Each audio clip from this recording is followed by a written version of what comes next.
Որպես վկա դատարան հրավիրված Արման Գրիգորյանը նախորդ դատաքննության ժամանակ սպանության վերաբերյալ դարձյալ կծկտուր պատասխաններ տվեց, որ ինքը չի հիշում, տեղյակ չէ ովքեր են սպանել զինծառայողներին, իսկ այն անունները, որոնք տվել են նախաքննական ցուցմունքների ժամանակ, արել է որպեսզի վրեժ լուծի այն մարդկանցից, ովքեր իրեն ծեծել են ծառայության ժամանակ։ Բայց քանի որ ցուցմունքներում եւ դատարանի դահլիճում հարցաքննության ժամանակ բազմաթիվ հակասություններ նկատվեցին, ամբաստանյալների շահերի պաշտպան Հայկ Ալումյանը միջնորդեց հրապարակել Արման Գրիգորյանի տված բոլոր ցուցմունքները։ Դատարանն այդ միջնորդությունը բավարարեց եւ ինչպես նախորդ, այնպես էլ այսօր տեղի ունեցած դատաքննության ժամանակ հրապարակեց բոլոր հատորները։ Դրանցում վկա Արման Գրիգորյանը մանրամասն նկարագրում է, թե ինչպես է ինքը ձայներ լսել, որ Ռոմանին եւ Հովսեփին ծեծում են։ Մեկ ուրիշ ցուցմունքում նշում է, որ ինքն անձամբ տեսել է, թե ինչպիսի դաժանությամբ են ծեծի ենթարկել նրանց եւ թե հատկապես ովքեր։ Սակայն ամիսներ անց Արմանը կտրուկ փոխում է իր նախաքննական ցուցմունքների բովանդակությունը,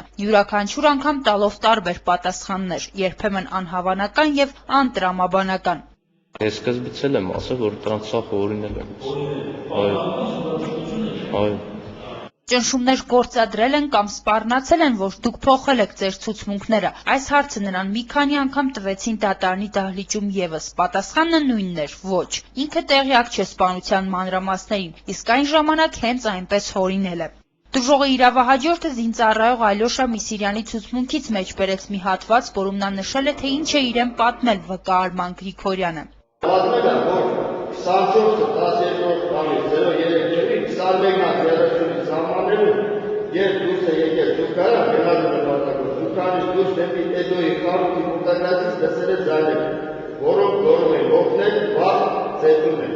Ինքը իջել է ներքև, թե ինչպես է ծեծում Հովսեփին եւ Ռոմանին, Բացի եւ այլն։ Բացի այդ նա պատմեց, թե ինչպես է ծեծել Հովսեփին եւ Ռոմանին, Բացին եւ Վարեն։ Նրանք բռնել էին Հովսեփին եւ ծնկով հարվածում էին դոշին եւ բռունցքներով հարվածում էին մեջին, իսկ Ռոմանին քաթով կպել եւ վայր էին գցել եւ սկսել շարունակել հարվածները։ Տես բան առաջը էս որ լսում եմ, որ Միսիրյանը տես բան ասել։ Բացի այդպես բան չեմ պատմում։ Էդ էլ ասել։ Էդ է Քազախստան օրինել է սուժուկա։ Ես նորից եմ ասում, ես Ալյոշա Միսիրյանի ոչ մի բան չեմ պատմել։ Իսկ այդ ինչպես է ստացվել, որ սկզբի բոլոր մոտ 10 ցուցմունքներում Արմանը պնդել է, որ ինքը գիտի ինչ հանգամանքներում է տեղի ունեցել սպանությունը, նկարագրել է բազմաթիվ մանրամասներ, այդ թվում օր, ժամ, տեղ, որոնք հետագայում հաստատվել են։ Եթե հորինել է, այդ ինչպիսի հզոր երևակայություն է ունեցել, որ բոլոր մանրամասները համընկնում են, հարցրեց Հայկ Ալումյանը։ Չգիտեմ։ Դե զուգադիպություն է։ Ոչ։ Պատասխանը դարձյալ անորոշ էր։ Նշենք, որ նա ճիշտ է չխոստովանեց, որ իր վրա ճնշումներ են գործադրել, սակայն չժխտեց էլ, որ գտնվել է վախի ազդեցության տակ։ Դժողի իրավահաջորդը ներկայացրեց միջնորդություն, որպես վկա դատարան հրավիրել Ալյոշա Միսիրյանին, ում եւ վերջինիս ցուցմունքի համաձայն սպանության մասին մանրամասներ է պատմել Արմանը։ Միջնորդությունը դատարանը բավարարեց։ Նիստը կշարունակվի ապրիլի 15-ին։ Աբենի Վարդանյան, Գրիգոր Շաղոյան, Կալանյուս։